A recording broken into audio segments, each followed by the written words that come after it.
খণ্ড পৃষ্ঠা ক্রমাঙ্ক ২২, ২৩, ২৪।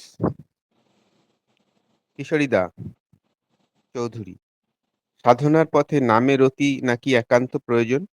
সেই नामे रति आशे की करे? किशोरीदा पूछ रहा है, साधना का पथ में नाम में रति एकांत प्रयोजन है, वो नाम में रति कैसे आते हैं? सीसी ठाकुर बोल रहा है, सीसी ठाकुर, रति माने अनुराग, रति मतलब अनुराग। नाम करते करते नामी प्रति अनुराग बढ़े, नाम करते करते नामी का ऊपर अनुराग बढ़ता है। नामीर प्रति যত অনুরাগ বাড়ে नामेर प्रतिও তত অনুরাग बढ़े।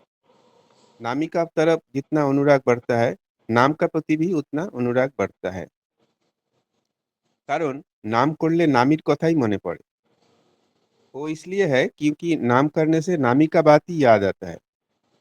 যাকে ভালোবাসা যায় তার চলন চরিত্র চেহারা গুণাবলী ও লীলা কথা স্মরণ মনন করতে ভালো লাগে।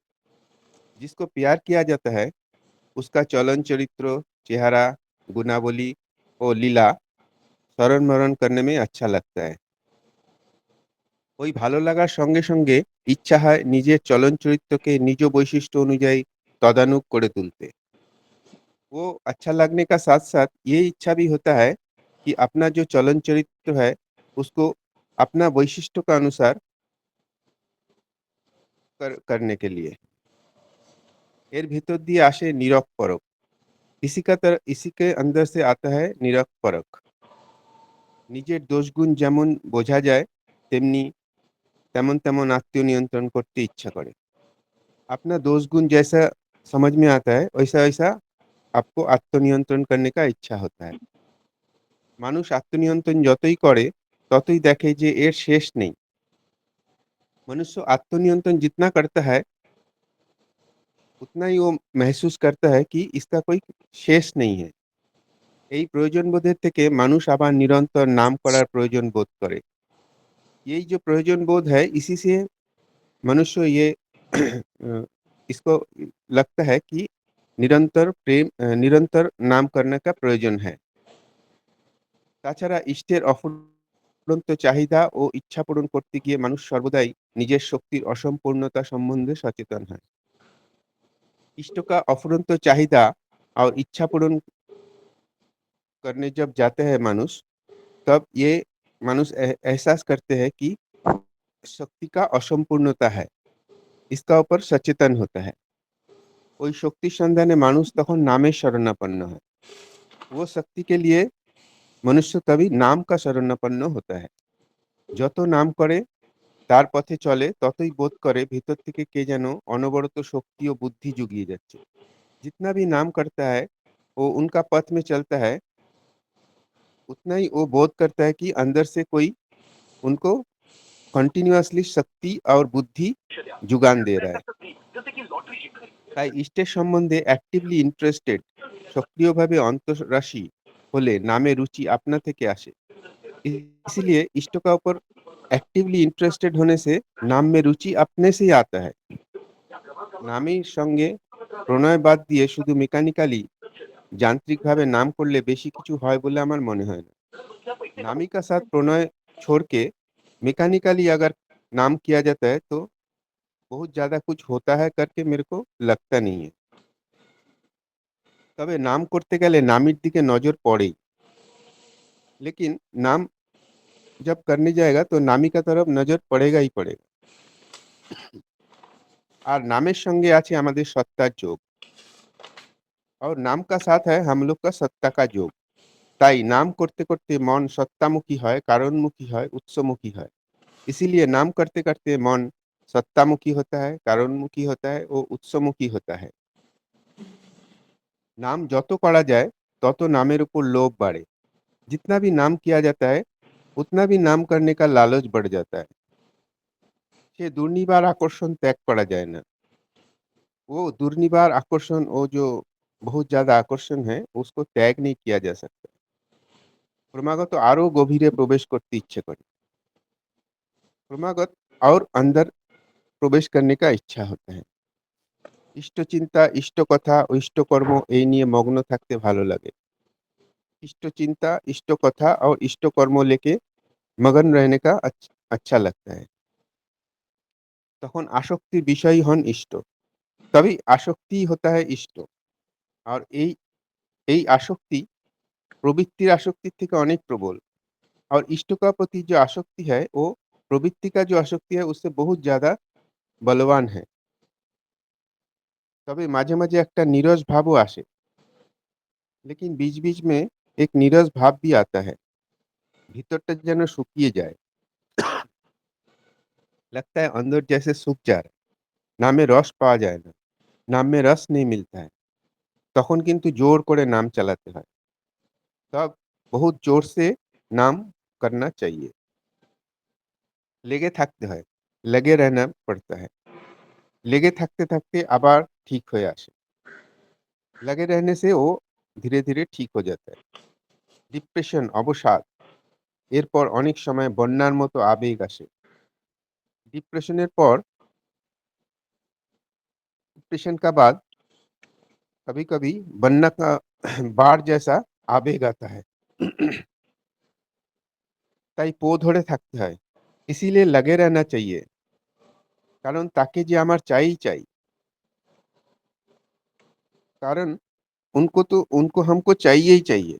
ताके बाद दिए जीवन যে অচল, उनको छोड़ के जीवन अचल है। মানুষ জীবনে যত যাই করুক না করুক, কোনটাই সার্থকতা লাভ করে না।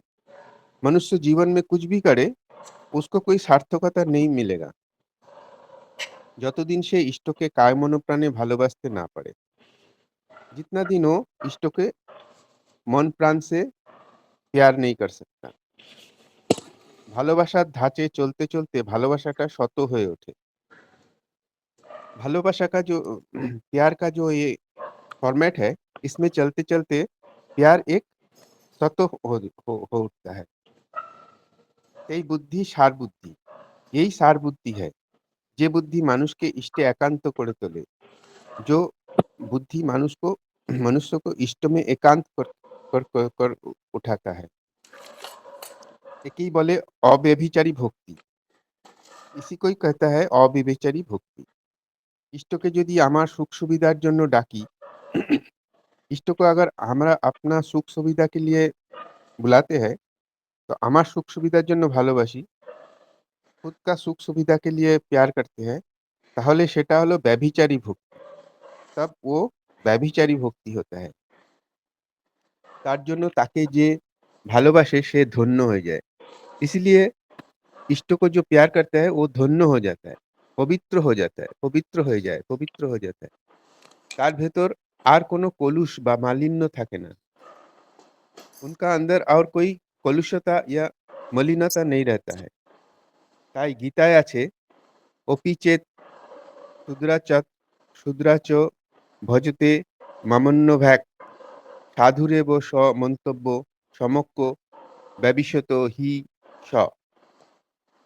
इसीलिए गीता में एक श्लोक है, "অপি চেত সুদুরা সুদুচারো ভজতে মামন্যভ্যাক সাধুরেব স মন্তব্য সমক্য ব্যবিশিত হি স।" অনন্য ভাগ বলতে আমি বুঝি একমাত্র তাকেই ভজন করে যে এবং সে শুধু তার জন্যই। अनन्य भक्त का मतलब ठाकुर ने बोलता है ये समझते हैं अनन्य भक्त का मतलब একমাত্র एकमात्र उनको ही भजन करना एवं उनके लिए ही है। प्राण যার জন্য কেঁদে ওঠে তার জন্য। प्राण जिसके लिए रो उठता है उसके लिए। সেই এটা পারে। वही ये कर सकता है। কত সাধু পুরুষ পারে না। कितना साधु संत ये नहीं कर पाता है। আবার হয়তো পাপী-তাপী লহমায় পেয়ে যায়। अगर फिर कोई पापी-तापी भी एक लहमा में 1 सेकंड में उसको मिल जाता है। যে পারে সেই ভাগ্যবান। जो कर सकता है वही भाग्यवान होता है। जय गुरु।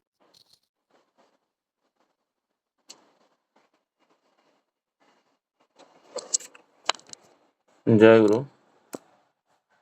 वंदे पुरुषोत्तमं वंदे पुरुषोत्तमं वंदे पुरुषोत्तमम्।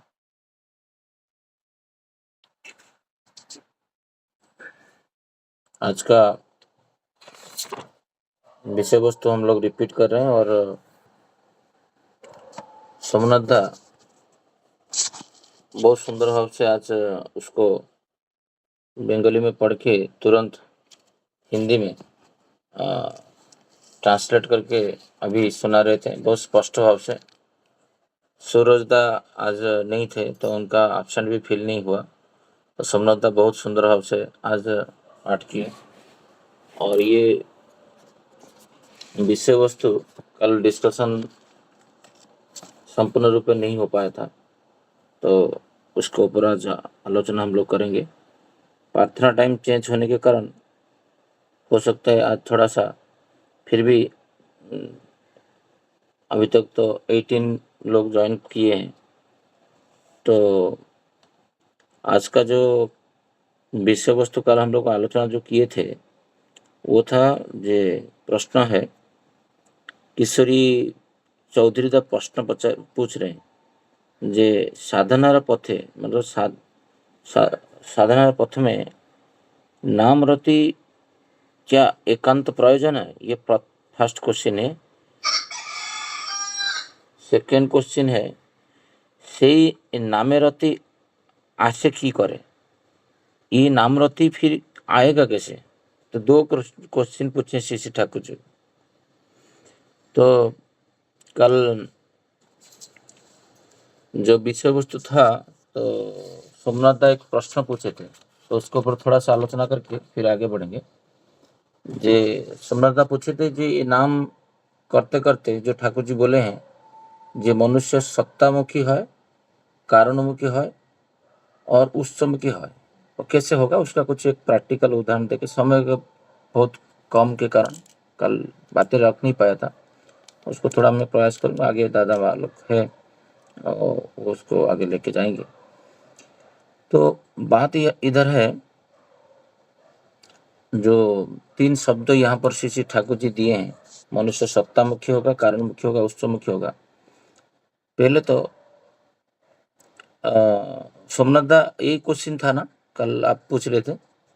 हाँ जी दादा, यही था।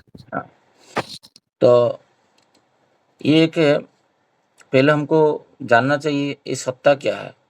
एक सत्ता जो शब्द है ये एक विरल सृष्टि है श्री ठाकुर जी का। ये शब्द मुझे नहीं लग रहा है पहले इसके ऊपर इतना जोर था, क्योंकि हम लोग आत्मा परमात्मा के ऊपर बहुत सुने होंगे कि तथाकथित आध्यात्मिक जगत में आप अभी भी किसी को पूछेंगे सत्ता क्या है, वो उसके लिए ये शब्द नया है। और ये जो सत्ता शब्द श्री ठाकुर जी यहाँ पर यूज किए हैं, सत्ता मुखी होना, तो पहले जानना चाहिए सत्ता क्या है। तो उसके ऊपर में ये श्री ठाकुर जी बोल रहे हैं जो सत्ता का जो शब्द यहाँ पर श्री ठाकुर जी रखे हैं, जो सत्ता का आत्मा नहीं है। किसी का आंसर में आत्मा बोल सकते हो, बट निर्जीव वस्तु को इसके अंदर आत्मा भी तो नहीं रहता। ठाकुर जी वहां पर भी सत्ता यूज किए हैं। श्री ठाकुर जी बोल रहे जो सत्ता सच्चिदानंदमय जो वाणी एक है, आप देखोगे बहु पुस्तक जो श्री ठाकुर जी का रहता है, वाणी बुक्स सातोती वगैरह, इसमें संबिति सातोती, इसमें आपको फर्स्ट पेज में देखोगे वाणी है सत्ता सच्चिदानंदमय अश्वत्थ निरोधी सत्व ही सच्चिदानंद परिपोषक जाता ही धर्म। यहाँ पर श्री ठाकुर जी जो सत्ता का बात बोल रहे हैं, जिस सत्ता जो होता है वो सच चितानंदमय, मतलब इसको जो मैं ब्रेक करूंगा तो ये 3 शब्द धातु से होता है, जैसे सत और चित और आनंद।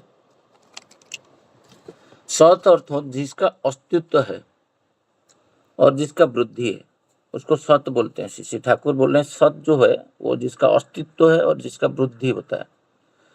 तो और चित होता है चेतनशील होना, गतिशील होना। और आनंद शब्द का अर्थ समझाने के लिए ज़्यादातर कष्ट नहीं होगा, क्योंकि आनंदमय होकर रहना।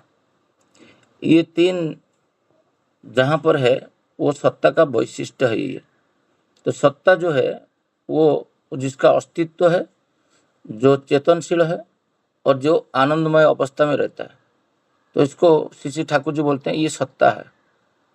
और ये सत्ता मुखी होना, इधर श्री ठाकुर जी जो रखे हैं, जो सत्ता मुखी होता मतलब सत्ता का वैशिष्ट में विचरण करना। और ये मनुष्य जब ये नाम करेगा, ये अंतर्मुखी होकर उठेगा, इस सत्ता को जानने के लिए प्रयास करेगा, इस सत्ता को अस्तित्व को रक्षा करने के लिए चाहेगा। मनुष्य का सारे जीव जंतु जितना भी है वो खुद को रक्षा करना चाहते थे, बचना चाहते थे, बढ़ना चाहते थे। ये अस्तित्व का अर्थ वही होता है, बचना और वृद्धि प्राप्त करना। और ये जो वो कॉन्शियसली करना चाहते हैं और ये चेतन में रह के ही करना चाहते हैं। और उसका अंदर ये आनंद प्राप्ति, जो सुख शांति आनंद परमानंद का स्टेज में जाना, ये होता है सत्ता का वैशिष्ट। और इसका मुखी होना है, सत्ता मुखी होकर रहना है, अस्तित्व को रक्षा करना है, चेतनशील रहना है और आनंद में रहना है। यही सत्ता का आत्मा का जो भी बोले इसके अंदर निहित है।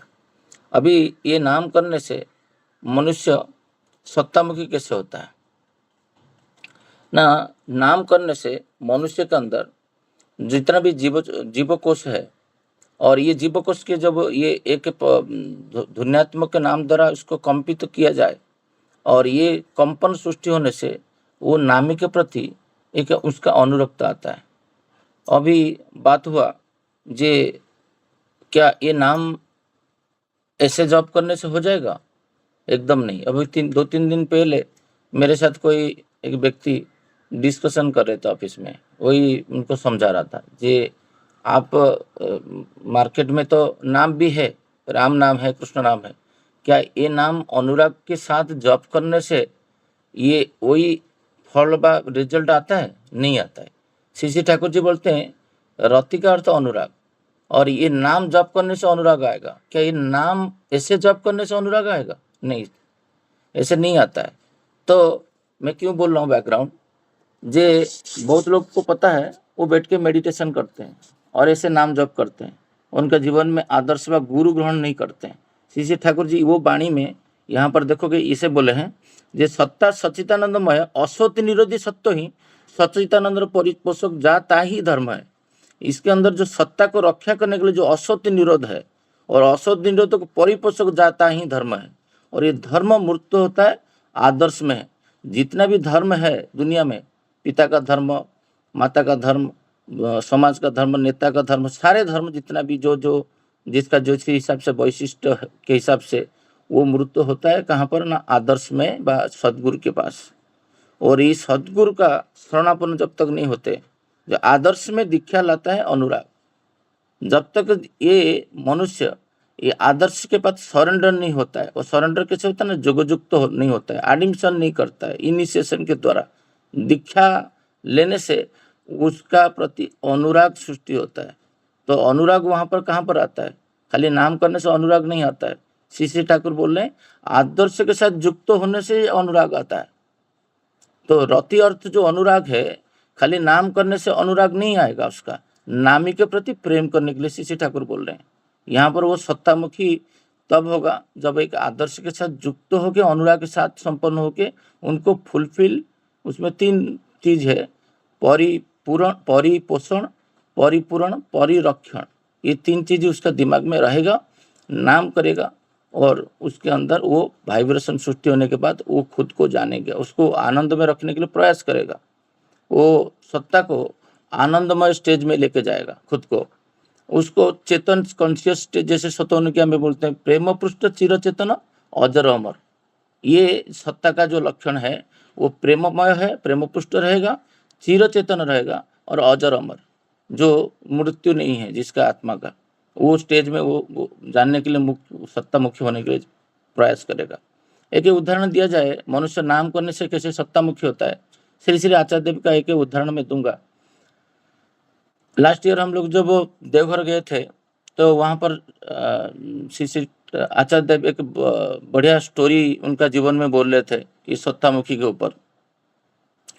जो वो पूरी मंदिर में कुछ दिन रहते थे और पूरी मंदिर में एक भद्र व्यक्ति आए और उनका कान में कुछ बोले, और वो उस टाइम में इतना गुस्से हो गए श्री श्री आचार्य देव बोल रहे हैं जे वो जो शब्द वो जो वाक्य बोले वो कुछ इष्ट विरोधी बहुत सारा था, जिसमें एक सांगठनिक खेती होते जा रहा था, जो भी है उसको डिटेल में नहीं बताए। वो बोले मैं इतना गुस्सा हो गया वो बातें सुन के, और किसी क्षण में बहुत जोर से क्रोधित हो गया, और वो इतना क्रोधित हो गया जे मैं मुझे खुद को कंट्रोल नहीं रहा। कुछ क्षण के लिए मैं सब कुछ भूल गया। और इसके बाद श्री माने वो बोल रहे हैं जे श्री श्री आचार्य देव बोल रहे हैं जे डॉक्टर विनायक दा के बोले जे जो वहाँ पर उत्सव मंडप था तालबनिया पड़िया में पुरी में, तो ठाकुरबाड़ी से वहाँ पर जाने के लिए आप पूछे आप जाएंगे क्या उत्सव मंडप में? सर आचार्य देव बोलते हैं क्यों नहीं जाऊँगा।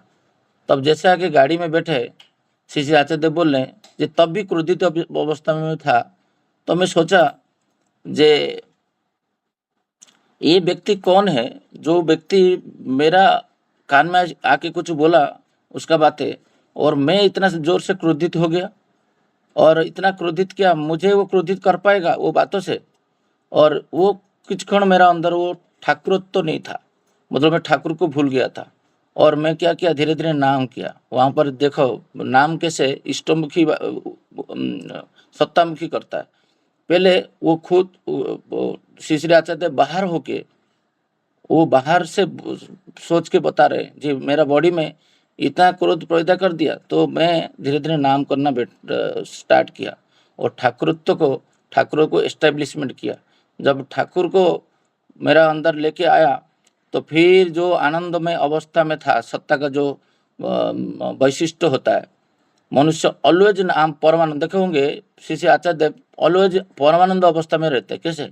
उनके तो घर बाड़ी मंदिर बहुत सारा समस्या है, क्योंकि ऑर्गेनाइजेशन में होता है जो हम लोग भी विचलित हो जाते हैं। वो क्यों नहीं होते हैं?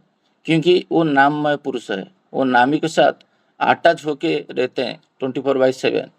कोई हम जितना टाइम ट्यून होके रहते हैं हम भी आनंदमय रहते हैं, हम जितना टाइम ट्यून नहीं हो पाता है तो आनंदमय अवस्था में नहीं जा पाते हैं। जो सत्तामुखी होना, आनंद अवस्था में विचरण करना, सत्तामुखी होना, अस्तित्व को ऑलवेज रक्षा करना, इसको शिव जैसे मानना। तो ये शिव को रक्षा करना मतलब अस्तित्व को वृद्धि पथ में लेके जाना। कॉन्शियस स्टेज में रहने से, चेतन रहने से मनुष्य विवेक बुद्धि उसका ऑलवेज ईश्वर को व इष्ट को परिपूर्ण करने के लिए बुद्धि उसके अंदर जागेगा, वो चेतन अवस्था में रहेगा। और श्री श्री आचार्य देव बोलते हैं जब मैं गाड़ी में 5 मिनट में अवस्था में नाम होके चल रहा था, जो पूर्व अवस्था होता है वही अवस्था में मैं चला गया।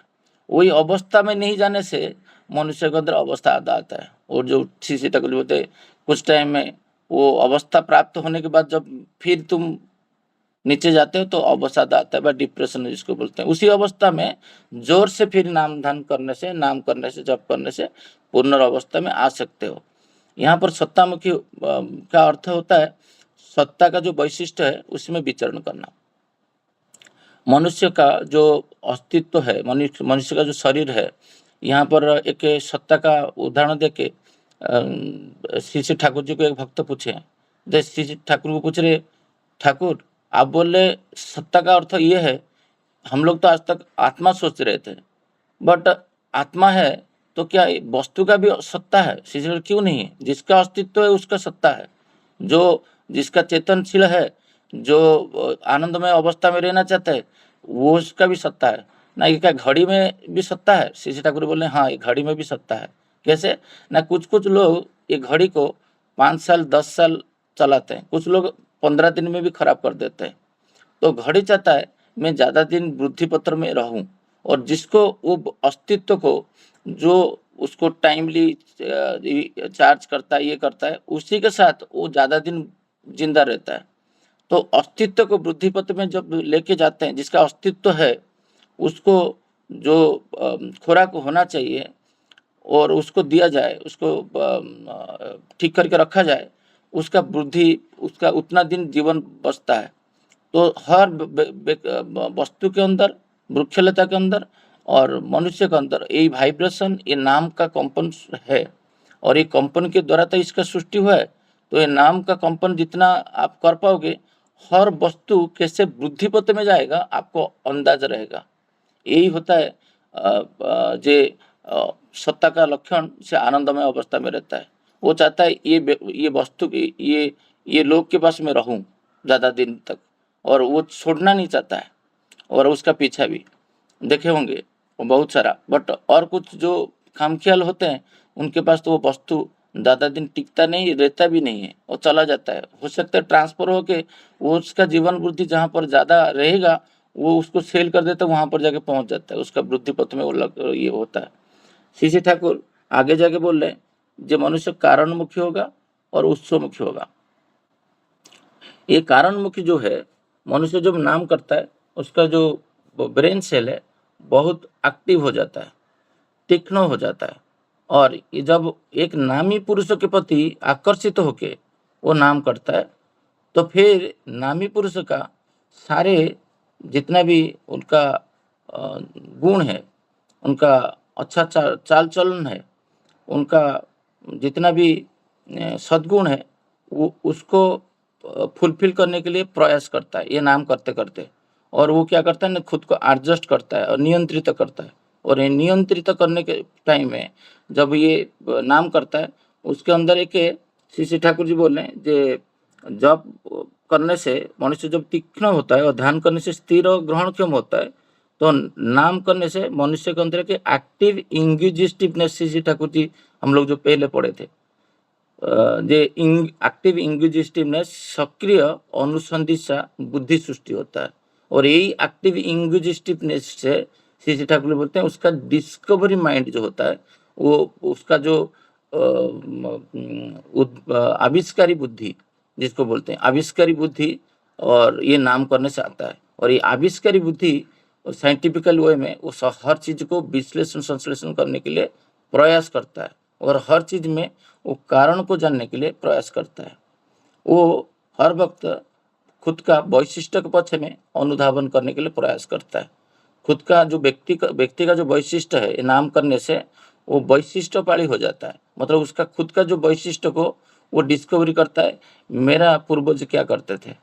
तो वो कारणमुखी होके ऑलवेज ये नाम मनुष्य को, जैसे एक उदाहरण दूं कैसे कारणमुखी होता है। एक बार श्री श्री आचार्य देव बैठे थे और एक माँ के श्री श्री आचार्य देव के पास निवेदन कर रहे हैं, जे मेरा बच्चा अच्छा पढ़ पाता है तो बट लिख नहीं पाता है। तो श्री श्री आचार्य देव बोल रहे हैं, जे वो कौन सा हाथ में लिखता है। वो माँ बोलते हैं जे वो तो राइट हैंड में लिखता है। तो श्री श्री आचार्य देव उनको बोल रहे हैं जी तुम आज से उसको बोलना लेफ्ट हैंड में लिखने के लिए। तो जैसे उसको बोले वो तुरंत थोड़ा ट्राई करने के लिए प्रयास किए तो उसका अच्छा बेटर हुआ। तो वो खुश हो गए माँ और गए, और वहाँ पर कुछ टाइम में के बाद श्री श्री आचार्य देव यहाँ पर इसको कोई अलौकिक मिराकल के अंदर रखना नहीं चाहते थे। हर चीज़ में वो साइंटिफिकल वे में वो कारण पुरुष है, इसलिए श्री श्री आचार्य देव और श्री श्री ठाकुर जी को हम लोग कारण पुरुष बोलते हैं। हर चीज़ का वो कारण इतना सरल भाव से आविष्कार करके मनुष्य का रख देते हैं, तो मनुष्य जो होता है वो कहीं पे एक ग्रंथि के अंदर समट नहीं जाता है। उसको अंदर नहीं यही आचार्य देव है, यही सब कुछ कर पाएंगे, मैं कुछ कर नहीं पाऊंगा, वो अवस्था में मनुष्य को नहीं रखते हैं। इसलिए श्री श्री ठाकुर बोलते हैं हर व्यक्ति कारणमुखी होना चाहिए, ये कारणमुखी ही आध्यात्मिकता। तो उसके बाद श्री श्री आचार्य देव बोल रहे हैं, जे आप मत सोचो जे मैं आचार्य देव हूँ और मैं मिराकल कर सकता हूँ, ऐसा कुछ नहीं है। आप देखोगे मनुष्य जब नाम करता है, ये नाम करते करते वो क्या होता है, उसका जो एक्टिव इंग्यूजिस्ट ज़्यादा आता है और उसका अंतर्दृष्टि बढ़ जाता है। और ये अंतर्दृष्टि के द्वारा वो बहुत सारा चीज छीन-बीन करके देखना चाहता है, इसके पीछे कारण क्या है। तो जब भजन कीर्तन हो रहा था, वो बच्चा वहाँ पर आगे आचार्य देव के आगे बैठ के वो ताली मार रहा था। और वो ताली जब होता है, वो जो राइट हैंडेड होते हैं वो लेफ्ट हैंडेड के ऊपर राइट हैंडेड दे के ताली बजाते हैं जनरली, और जो लेफ्टी होते हैं वो लेफ्ट हैंड को राइट हैंड में दे के जनरली। आप कभी भी लेफ्ट को राइट में नहीं बजाओगे, बहुत 99% आपका होगा नहीं, क्योंकि आप राइट हैंडेड हो तो आप ऐसा जाएगा। इधर आप ऐसे बजाओगे सीधा, नहीं तो राइट हैंड को लेफ्ट हैंड के ऊपर जाता है, राइट हैंडेड वाले का।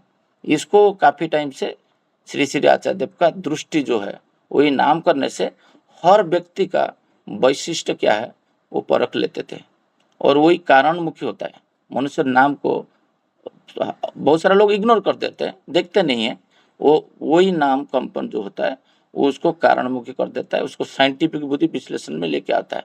और श्री श्री आचार्य देव बोलते हैं, मैं कुछ चमत्कारी नहीं किया हूँ, मैं मार्क किया था वहाँ पर, वो बच्चा ऐसा करता था और उसको जैसे लेफ्टी में बोला लेफ्ट हैंड में लिखने के लिए, उसका हो गया। इसको क्योंकि समय कम है, बहुत सारा उदाहरण तो है श्री श्री ठाकुर का जीवन में, मैं जो सरल उदाहरण वही दे के समझाने के लिए प्रयास करता हूँ।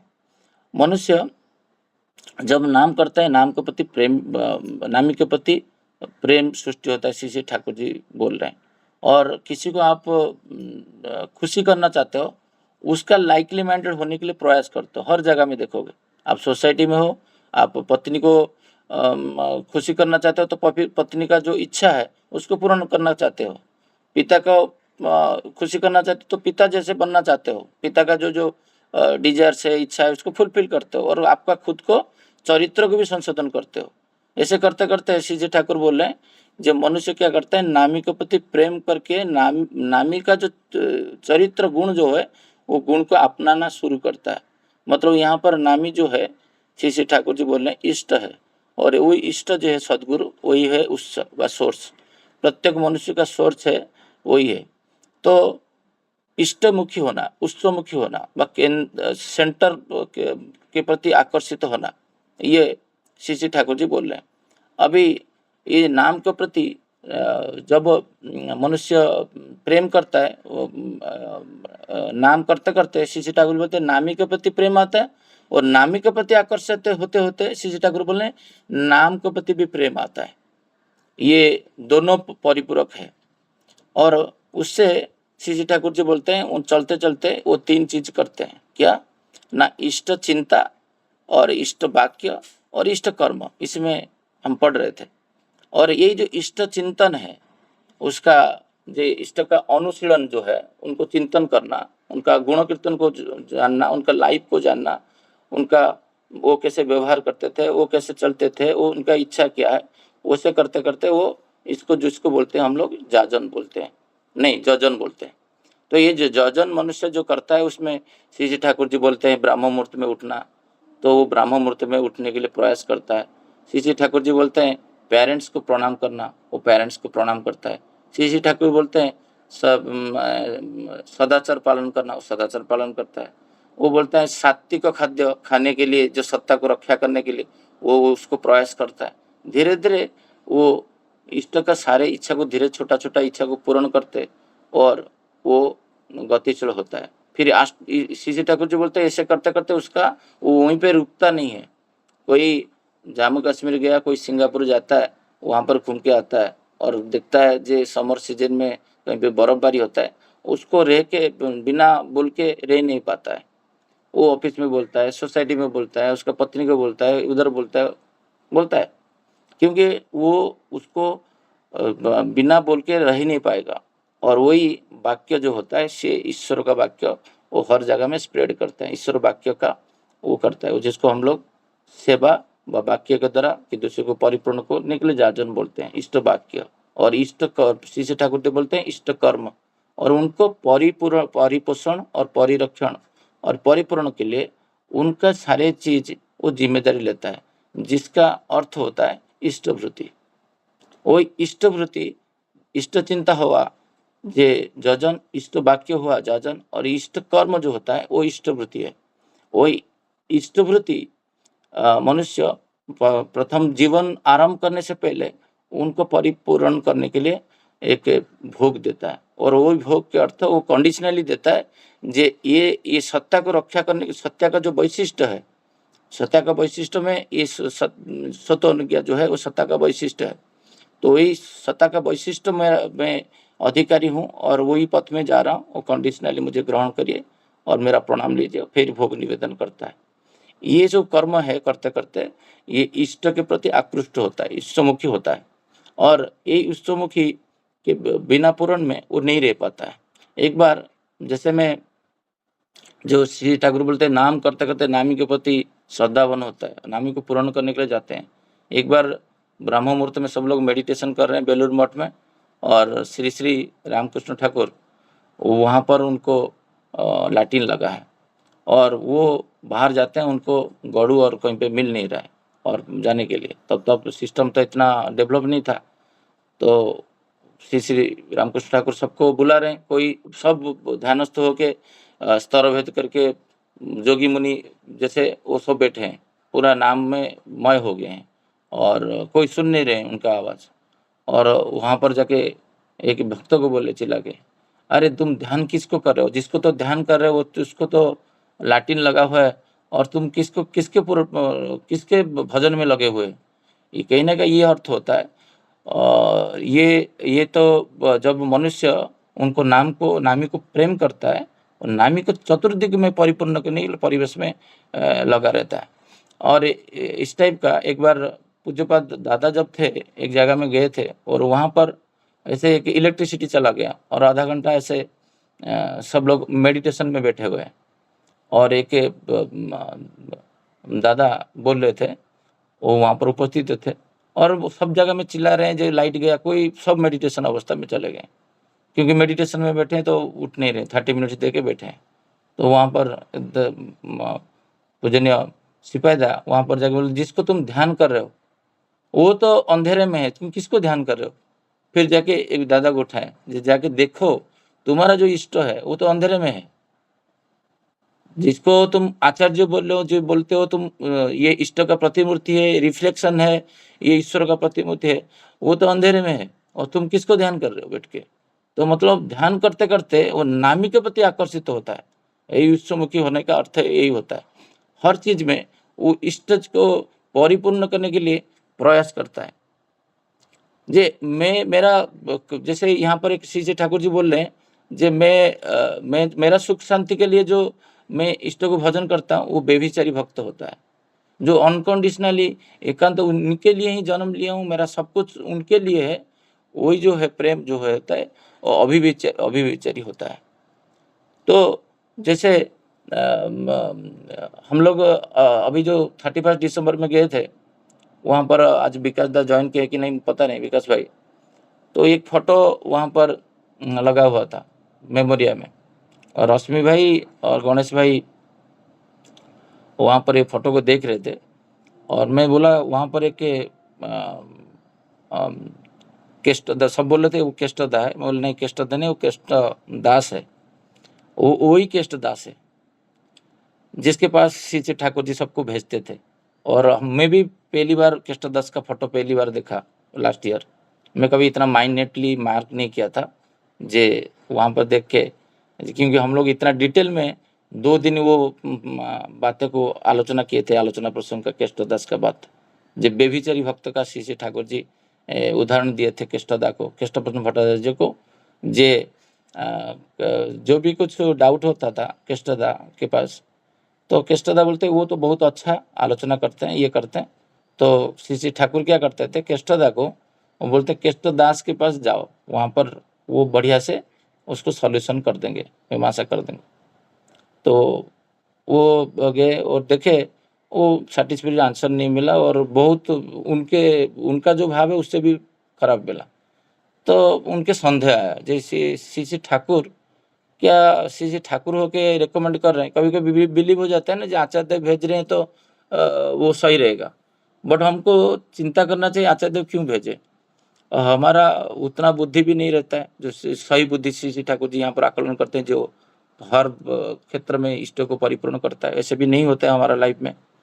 तो केष्टदा का जब ये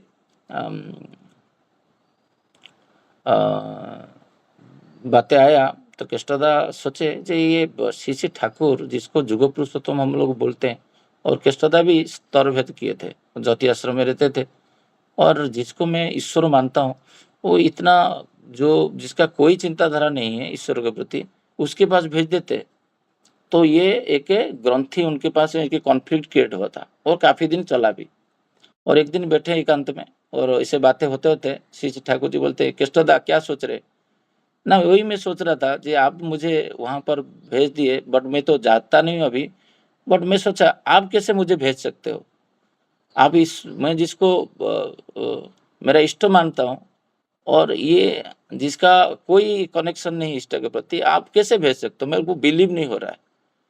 तो सीसी ठाकुर बोल रहे हैं, केष्टदा का क्या एक जो सती नारी है और उसका जो पुरुष है, उसका स्वामी है, और वो स्वामी बोलेगा जे वो जो व्यक्ति है और मेरे से अच्छा है, दिखता है अच्छा, और रोजगार भी अच्छा करता है, सब कुछ अच्छा करता है, और उसके पास सब कुछ है, ऐश्वर्य है, सब कुछ है, क्या वो नारी उसको छोड़ के उसके पास चला जाएगा? और सब लोग हंसे वहां पर। सीसी ठाकुर जी का तो बातें बहुत विरल था, उदाहरण सब, और इतना मर्मांतक उदाहरण देते थे सीसी ठाकुर जी, एक मनुष्य का परिवर्तन हो जाता था ऑलवेज। और कृष्णदा बोले कैसे बात कर रहे हो सीसी ठाकुर, ना वो तो बेफिचार होता है, उसको इसको तो बेफिचार ही नहीं बोला जाएगा ना। वही होता है एक भक्त का लक्षण। जे भक्त जो भगवान को जो इष्ट है उसको छोड़ के कहीं नहीं जाता है, और मैं बोलने से भी छोड़ेंगे नहीं। और एक जगह में प्रसंग में बोलते थे उनका माता मनमोहन देवी को, और जे मैं चाहूंगा शिवचंद्र चक्रवर्ती का पुत्र होके भी मैं बोलूंगा आज इष्टभूति बंद करो, लोग बंद नहीं करेंगे, क्योंकि इष्ट को जो परिपूर्ण करना चाहता है इष्ट का बात भी नहीं सुनेगा वो। वही बात है, जो इष्ट का बात जब होता है, इष्ट को छोड़ने के बाद इष्ट खुद बोलते हैं, तो तब वही तो बुद्धि टेस्ट होता है। वही वही बुद्धि टेस्ट करने के लिए तो श्री ठाकुर बोल रहे हैं यहाँ पर, जे ये बातें जो है सब की बारे में बात कर रहा था, ये मनुष्य का ये जब मनुष्य यहाँ पर एक लिख के रखा था मनुष्य का ये बोध जो है, एक नाम जप करते करते ओनली उनको एकांत में पाने का जो इच्छा है वही ही सर्वस्व है। तो बीच बीच में श्री ठाकुर बोल रहे हैं इन उनको पूर्ण करना अलावा और जो बुद्धि है वो बुद्धि जो होता है वो बेविचार बुद्धि होता है, जो खुद का स्वार्थ के लिए जो ये करना होता है, खुद को ऑलवेज क्या करना है, सुप्रीम रखना और इष्ट को गौण करना, ये लक्षण परिपक्व भक्त का लक्षण नहीं है। मुझे एक उदाहरण आ रहा है यहाँ पर, हीरा मंडे का बात मैं ऑलवेज बोलता हूँ। क्यों?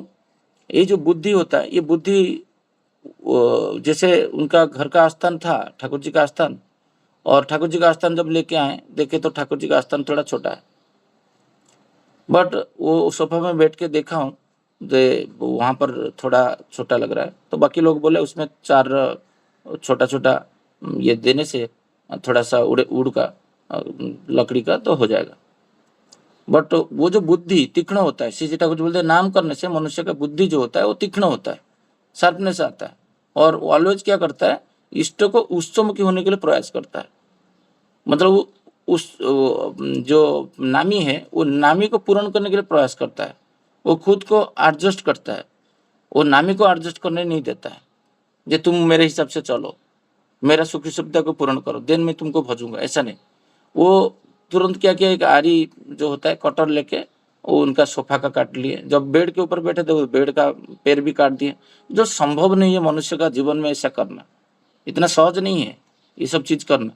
बट ये बुद्धि मेरा भी जागेगा, आपका भी जागेगा, सबका जागेगा, बट हम लोग जितना ट्यून होके नाम करेंगे नाम के प्रति, उसी टाइम में वो ट्यून थे, जिस टाइम में वो ट्यून नहीं रहेंगे ये बुद्धि भी नहीं आएगा। श्री ठाकुर ने मुझे परिपोषण करने के लिए वो बुद्धि आएगा। तो सत्ता का जो रक्षा करने के लिए श्री ठाकुर जी के वाणी दिए, ये सत्य का समृद्धि कैसे किया जाए, ये सत्तामुखी होने के लिए तो आप सत्तामुखी होगे कैसे, मैं उसको थोड़ा सा ओडिया में प्रयास करूंगा। टाइम तो हुआ, प्रार्थना का टाइम अभी हो जाएगा, तो इसको फिर मैं हिंदी में प्रयास करूंगा बोलने के लिए। जदि शुणा को इच्छा था, ओडिया में बोल रहा हूँ, जदि शुणा को इच्छा था तेरे शुण, यदि सत्ता को समृद्धशाली करने को चाह, श्री ठाकुर बोल रहे हैं यदि आपका इच्छा है सुनने के लिए मेरा बात सुनिए, जे सत्ता को कैसे समृद्धशाली करना होता है, इष्टों के ठार युक्त हो, मतलब इष्ट के साथ युक्त हो जी, जो दीक्षा के द्वारा होता है जिसमें अनुराग आता है, तांकर सेवारे अर्थात तांक परिरक्षण रे परिपोषण परिपूर्ण रे जेतेटा पर तुमको नियोजित कर। और ठाकुर बोले जे तुम इष्ट को जितना हो सका है परिरक्षण परिपोषण और परिपूर्ण, ये 3 शब्द अलग है।